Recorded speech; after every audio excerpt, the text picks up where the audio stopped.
In this video, we'll be covering how to build your real estate team. And here's our standard disclaimer. Okay, some of the concepts we're going to be covering is real estate investing is a team sport. We'll talk about local team members who need to be local to your property. We'll talk about remote team members who can be located anywhere. We'll talk about how to find your team members, how to create lasting relationships with your team members. And then finally, we'll give you some more resources where you can go learn more. First of all, we wanted to introduce you to this concept that real estate investing is a team sport. Your success as a real estate investor really depends on the quality of your relationships with your team. It can make or break your success. Your team really gives you that leverage. So you're not working on your real estate portfolio all the time. It frees you so you can focus on your highest and best use work. Your team also brings skills and experiences that you just don't have. Your real estate investor agent, for example, knows your market, and ideally they've been in that market for 10, 15, 20 years. So they've seen changes over time. Your contractor, likewise, really understands products and ideally what's rental grade finishes, and they've worked on lots of rental properties, so they can bring all that information to you as an investor and bring that expertise that you don't have. Your teams also help you reduce risk in so many different ways.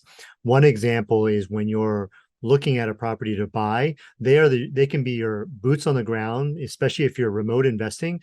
They can be the person who evaluates the property for you and looks for potential problems with the property. And this can be your agent, your contractor on site, your property manager as well. These are all people who can be evaluating that property to make sure that you're not buying a bad deal. Yeah, one of the things we always talked about with reducing risk is seeing your blind spots. And that's what your team members can really help you do, is see blind spots that you don't see to help you be able to mitigate risk. And then your team can help you find other great team members. And so you build out the rest of your team. So first, we're going to cover some local team members, and these are team members that need to be located near where you're buying a property, so local to the property. Some examples of people that you need on your team are your investor agent. So that's a real estate agent, and this is a person that ideally focuses just on investment properties, because that way they're going to bring that expertise of understanding investment properties in a lot of depth, ideally understanding the numbers, and then also understanding the seller psychology of investments and your psychology as an investor, wanting to just buy properties that work well for the numbers and not that emotional tie to the properties. Next is a property manager. Again, this is somebody who's going to be local to your property. They're the ones who are going to know the neighborhoods. They're going to know the potential rent amounts. They're going to be the ones that are handling the day-to-day affairs, any issues that come up with the property or any issues that the tenants bring up. The next one is a contractor. Obviously, the contractor needs to be local so that they can go in and oversee the work that's being done in your property. A lot of times they'll have subcontractors. Ideally, the contractor's been integrated into the community for a long time, so they have all those connections with reliable members who can come in and get your work done quickly, because every day of not renting a property is costing you money as the investor. The next team member is an inspector, and this is somebody who you bring in for a home inspection. And this is after you've put in an offer on the property and you're doing your due diligence. This is when you would bring an inspector to look at the property from top to bottom to make sure that you are not missing any major issues that you're going to then potentially negotiate with the seller to fix. Yeah, and sometimes your inspector will come from your real estate agent, and sometimes you may choose to use a different inspector, especially if you're worried and don't feel like you can fully trust your agent. You might go and get a third-party inspector to know that there's nothing that you're missing, because your agent does want you to buy the property, and if you don't fully trust them and they have their inspector come in, things might get missed. The next team member is a real estate lawyer or title and escrow company, and depends on where you live. Some areas use real estate lawyers, other areas use title and escrow companies. But these are the people that help close the transaction. They're going to be the ones that are handling the rents or the security deposits, paying off any utilities, and essentially making the property ready for sale. Yeah, and just to clarify, this real estate lawyer should be local to the property, not necessarily where you live. And then a handyman is a person who will come in and do some of those repairs that maybe you don't need a contractor for. Maybe it's like an area that needs to be fixed on a countertop, but you don't need to replace the whole countertop. That might be a job that a handyman could help with. If you're investing in short-term rentals or mid-term rentals, a cleaner is a really important member of your team. Of course, you're going to have cleaners in between. If you have a long-term rental in between tenants, you're going to have a cleaner to clean the property. But a cleaner is really important for a short-term rental because they're going to be cleaning the property in between stays to make sure that your property looks really good. And if you end up going and buying large multifamily properties, that's the other time that you might want a cleaner to clean those public spaces or laundry rooms.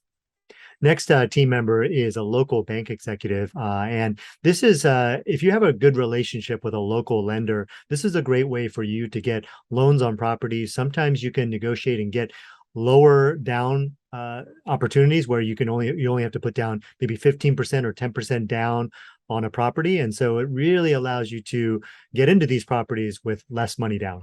Yeah, and what we put here is local bank executive, because ideally you get somebody kind of higher up in the bank who can really help make decisions and be able to make those decisions like, yes, we're going to lend you with 10% down instead of the normal 25% down that we do for commercial loans.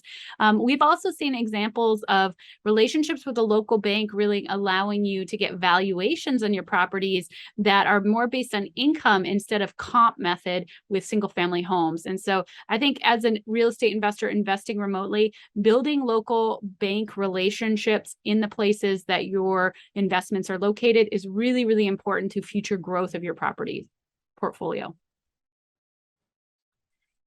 Here are some of the team members you might have remotely, and they could be really located anywhere. Real estate CPAs and tax strategists, the most important thing to have is somebody who's a strategist, not just a paper pusher, but then also that they really understand real estate investing. If they're focused on real estate investing, they're going to be able to know every single loophole and make sure that they're getting your maximum tax dollar back. And so I always like to say that a great real estate CPA will actually save you money. And so they don't have to be located in the same place that you live or even in the place that you're investing. They can be anywhere across the country. As doctors or healthcare professionals, I think we really care about asset protection. And so you really want to have a good asset protection lawyer or a company who will help you think through how to maintain your anonymity or how to put your properties in LLCs to get that added protection in case something happens at your property where you have a risk of getting sued. Yeah, and ultimately, if something does happen, you want them to be able to offer advice instead of kind of feeling alone and not knowing who you're going to go to. A residential lender is somebody who does a traditional or conventional financing is another way to put it. Oftentimes Fannie or Freddie backed loans. And these are the people who will help you buy, single family homes to fourplexes. And so they can, again, be located anywhere. What's going to be important is that they service your state. They have licensing in your state where you are investing. Commercial loans are loans for properties 5 units and above. And a commercial loan broker is actually a middleman, somebody who will look for various lenders or lender options for you for your property. And then they'll present those options to you and you choose the one that works best for you. And for that service, you will pay the commercial loan broker a fee. And one of the benefit of working with a commercial loan broker is that if you have very little experience, sometimes they can vouch for you and help you get that loan based on their relationship. Now, the alternative to having a commercial loan broker is going and creating relationships with each bank that's local to your property, and then being able to source a commercial loan from multiple banks and get bids from multiple banks and then compare them yourselves and then decide which one you're going to go with. And I think naturally over time, as you build your portfolio in that market, you're going to get to the point that you know a lot of bankers and maybe you move towards that you don't feel like you need a broker anymore because you already have those existing relationships. But important when you're starting out is being able to look at many different loan options and choose which one suits your position and your needs at that time. And so we've tended to use commercial loan brokers over going and creating those relationships with the bankers right in the beginning. And then over time, the relationships with the bankers have developed. Yeah, and I did want to also mention that, we listed them under remote team members because, they can form those relationships long distance. And so if you're investing in Dallas and your loan brokers in Washington, they can call and form those relationships with those Dallas banks. And so they're the ones who kind of do that legwork for you and build those relationships. And as Leti said, it's really helpful when you're just getting started in a new market, to have that type of person who's doing that work for you. Likewise, we put insurance broker. And so we didn't put insurance agent working for one company. We put insurance broker because we think this one's a really important to have a broker in place. So broker will go out and shop different insurance companies and get you different options for insurance coverage and help you based on their experience with working with investors, because you need them to be very investor friendly, which is the best fit for your property. And so why a broker is so important is if something happens at your property and you want to call and ask somebody on your team, like, should I be asking insurance to cover this? Your broker is independent. They're going to be able to advise you before you call the insurance company. And if you don't have a broker and you're just calling the insurance company directly, they can track every time you call them, and you can be in a situation that you might actually have much higher premiums even without filing insurance claims because you've called so much for advice. And so this is why we really use insurance broker rather than creating a connection with the insurance agency directly.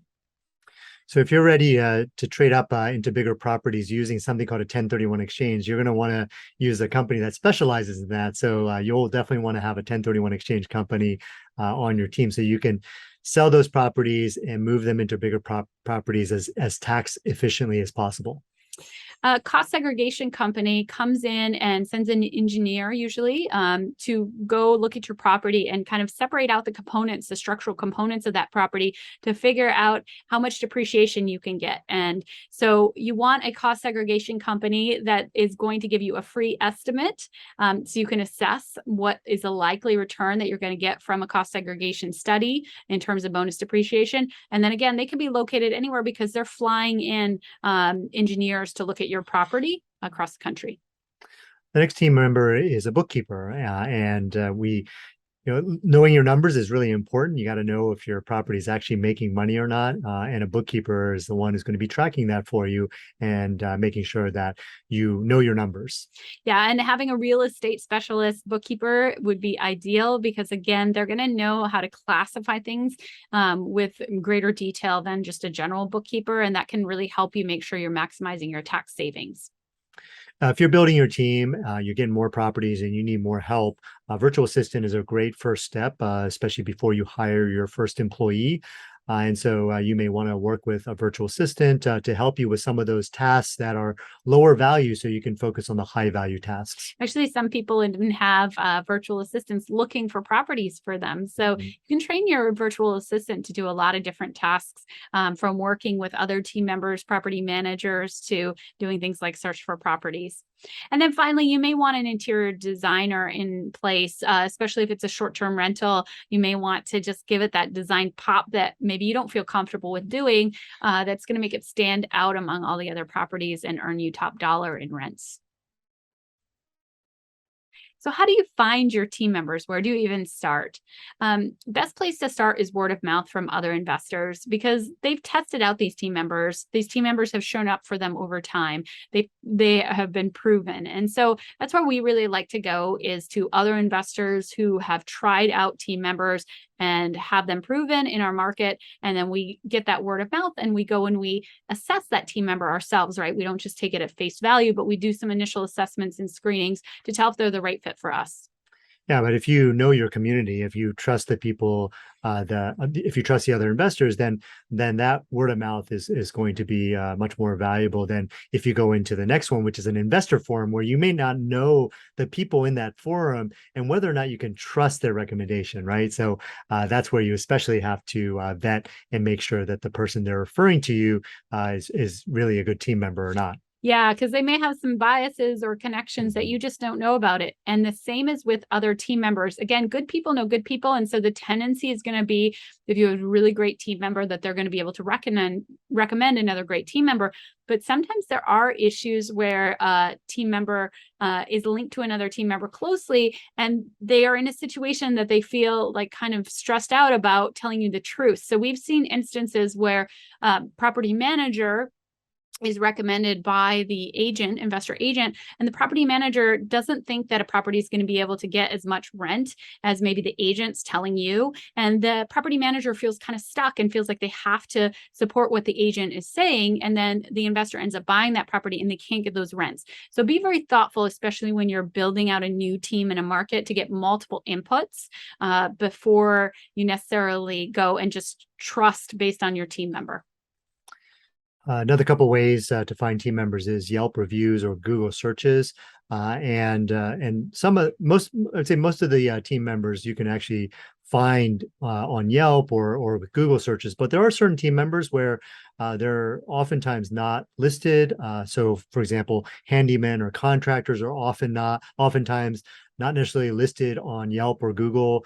Cleaners for short-term rentals, also that could be another category of a team member where they may not be on Yelp or Google search. So it just depends on kind of the team member. But I would say most of them are, you can find them on Yelp and Google. You know, they are advertising their services on those platforms because they want to be found. Yeah, and another one would be like Angie's List or Mhm. TaskRabbit. And then there are some cleaning companies, like apps that you can use also for short-term rentals. So there are other options, but I guess I should have put broadly internet. You can find people on the internet just doing blind searches. Now, if you're doing that, make sure that you're also looking for complaints if there's licensing. So for example, with a contractor that you're going in, you're looking at L&I and seeing if there are some complaints or there are outstanding issues that the contractors had with other people previous to you, other investors. And then if they give you references, make sure you call the references and actually find out if they've done a really good job for them. So how do you create these lasting relationships with these team members? Because again, what we mentioned very early on is this is ultimately going to help decide if you're really successful, is how great these relationships are. Because if you can get people who really connect with you, who really like you, who know that you care, they want to help you. They want to find you that next great deal. They want to see you succeed. And so they're going to do as much as they can to also help you along the way. And that can really make a huge difference. So number one is to take the time to connect with and care about the person. Find out about their kids, find out about, what they hope to do with their business. See if there are ways that you can help them by adding value to them in ways that they could see. Another way to build those lasting relationships is to let them know your goals so they can see the future with you. So we did this with a property manager. We told them, "Hey, we're gonna build a large portfolio here, and so we're gonna grow together." And so that was a way for us to connect and make that really kind of a impression of, "Hey, we're gonna be working together for long term. So let's really kind of invest in each other." Yeah. And same with the agents. This is really important so that they understand that it's not just about one property. You're going to buy multiple properties with them so that if the first property falls out, they know it's not, they didn't just lose money from that referral or from that payment. It's actually about multiple properties that you're going to buy. And so they can see that long vision rather than just the property in front of them. Be easy to work with and generous. Again, people, if they like you, they want to work with you and they want to help you. And so if you are likewise very easy to work with, you stay calm when there's stressful situations. When they write to you, you write right back. They don't have to chase you and kind of follow up. If you say you're going to do something, do it. And then be generous. Know that sometimes maybe they're not going to follow through all the time, but maybe they had something going on that you don't know about. Try to maintain and foster that relationship, knowing that there are going to be difficult times on both sides where you're going to feel a little bit let down, but seeing that greater picture of what's possible if you maintain the positive interactions with that person. Trust is a really important way to create a lasting relationship. But of course, uh, there's always risks with that, right? So you need to really make sure you verify, but definitely taking that first move and trusting that person is an important first step for them to feel like they can trust you. Yeah, and over time, you're going to build up a lot of trust based on how the person shows up over time. So even, contractors who we've been working with for the last 7 years, we get bids from them, but it's not like we're going out and getting multiple other bids. And we know that they're going to deliver. We're not necessarily signing contracts every single time. So not to say that that's the right move for you, but I'll tell you that over time, we built so much trust with them that we know who they are. We know how they're going to show up, and we're willing to show in those ways that we trust the relationship.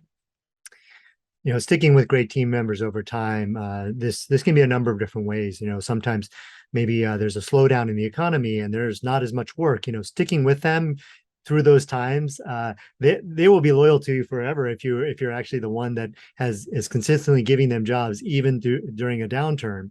Another example is like if they make a mistake, but you still stick with them, you still say, hey, okay, yeah, that was a mistake. Let's move on, and but let's keep working together, right? And so those are some examples of ways where just really that loyalty and sticking with them really helps create that lasting relationship. And then remember, it's about the long-term vision, not the short-term gain. We've seen examples of people who are nickel and diming people on their teams, and they don't want to work with you if that's the case. The way we look at it, so Kenji, it has his real estate license, but we still use investor agents for their expertise. And also because we know, again, if they are doing well, we're doing well, right? If they're finding us lots of great properties and bringing them to us and we're buying them and they're getting the commission, they're doing well, we're doing well. That's what it's about. It's not about nickel and diming them and saying, okay, instead of 3%, I want 2.5%, and trying to make it so that you're always getting the short-term gain of like every dollar back. But then if you do that, you're going to miss that long-term relationship, and they're going to start to see that they don't want to work with you. Why wouldn't they take that same deal to somebody else who's going to pay them full price and actually want be a pleasure to work with rather than nickel and diming them? So I know we all love to save money, but ultimately sometimes in these relationships, just everybody does well, and don't worry about every single dollar that you're paying to a really great team member who shows up. Again, as an investor, every day is money. And so if you get a great team member who gets stuff done for you, arguing over $1,000 versus hiring a new person who's an unknown, who's going to take 2 more weeks to get it done, man, that's a bad decision. So for those of you who want to learn more about team members, we have this free download, Who You Need on Your Team, and it talks a little bit more in depth about all of this. But hopefully you learned a lot about who you need on your team who's remote and who you want to get local to your property. We'll see you in the next video.